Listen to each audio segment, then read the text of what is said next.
welcome back to my channel. Here's another episode of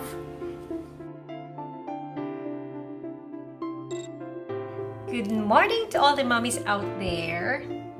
Today, because Hurricane Dorian is so slow, me and my daughter will cook. Because my husband is a vegetarian, we're going to cook a vegetarian fish, sweet and sour. So it's a nice bonding for me and my daughter as well, because as much as possible, I want my daughter to learn how to cook.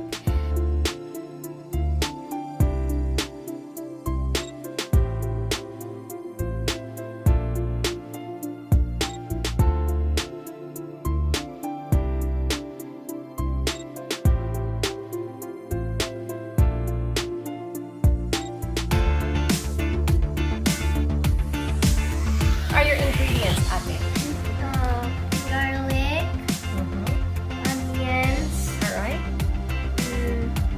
Bell pepper, Yeah. What else? Ginger and pineapple. So it is really important that you encourage your kids to help you when you are cooking, so that they will also know how to identify the different kinds of what do you call this one? Yeah, the different kinds of vegetables aside from vegetables. Actually, ito, hindi niya to alam kanina. Nung sinabi ko, ate, aki, kumuha ka ng onions. Ang sabi niya lang sa akin, yung red, mommy. So, actually, hindi niya talaga alam kung onions or sibuyas. So, as much as possible, teach them para malaman din nila kung ano-ano ba yung mga spices na meron kayo sa kitchen at kung ano-ano klaseng gulay. So this is veggie tuna roll. Is vegetarian, and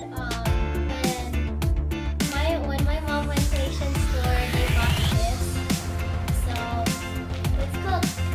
This is what your vegetarian tuna looks like. It looks like a tuna slices as well. But the difference is it's vegetarian, of course.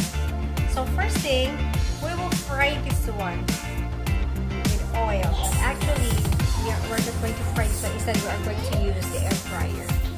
So we will put this one in the air fryer, but don't forget, if ever you are using an air fryer, put a little oil on your air fryer so it won't stick.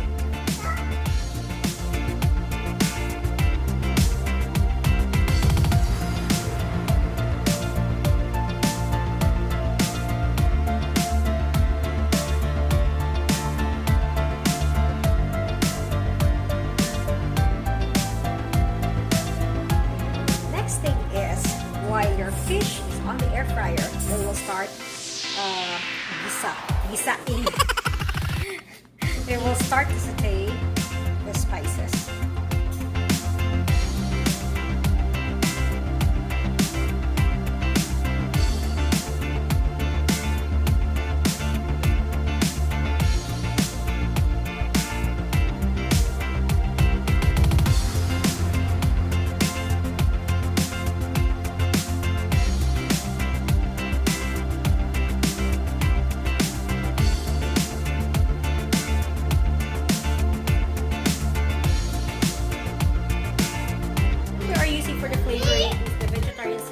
It's actually made of mushroom, and we also bought this one at Asian store.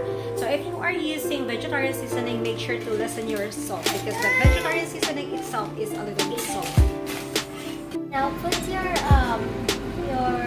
pineapple without the water in here.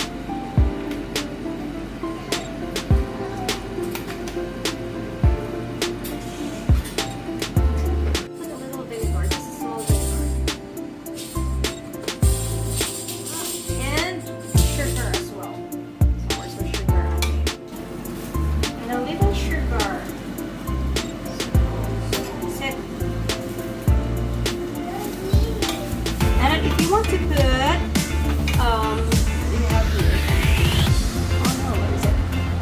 if you want to put black pepper, you can only use black pepper. But there are some people who just want to use black pepper. But I only put small. And make sure you are cooking in a low temperature.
tuna. And now it's ready. Smells good. See?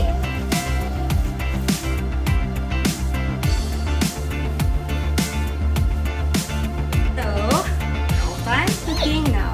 Like what I told you a while ago, it's really important that you teach your kids how to cook, how to wash the dishes at home, and how to do chores at home because we don't know, di ba? One of these days, hindi naman sa, I mean, God forbids na biglang wala akong mga magulang. At least naiwan natin ang legacy sa ating mga anak na marunong sila gumawa sa bahay at magluto ng kanilang kakainin. So dahil, anong magagawa na straight face mo? Kung hindi ka marunong magluto, baka kahit magluto ng itlog, maglaka ng itlog, hindi ka gawin. So as early as now, as much as possible, we will teach our kids how to do cooking, how to do chores at home, right? So ano natutunan mo, Ate Aki, sa pagluluto natin ngayon ng, what's that? Learned about onions. Learn about onions. So what are our other ingredients again?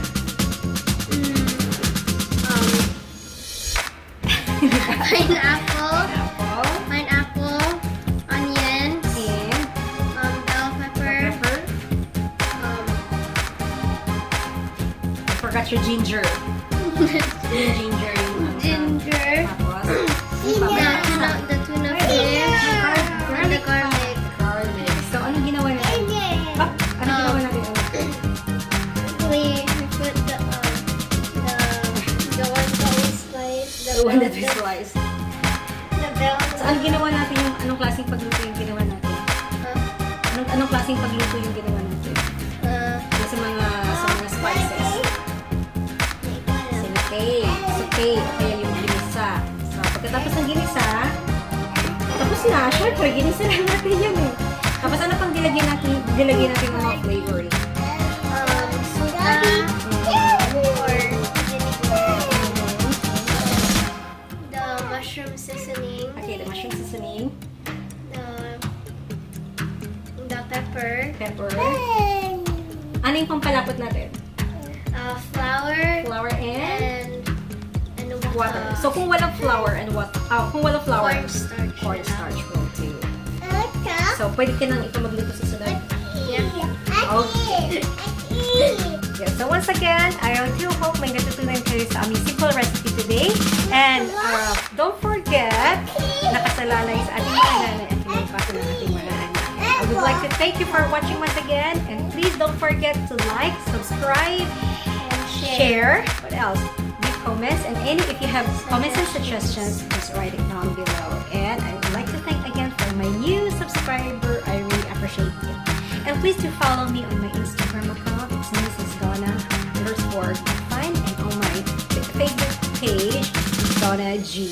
Thank you so much for watching. Bye.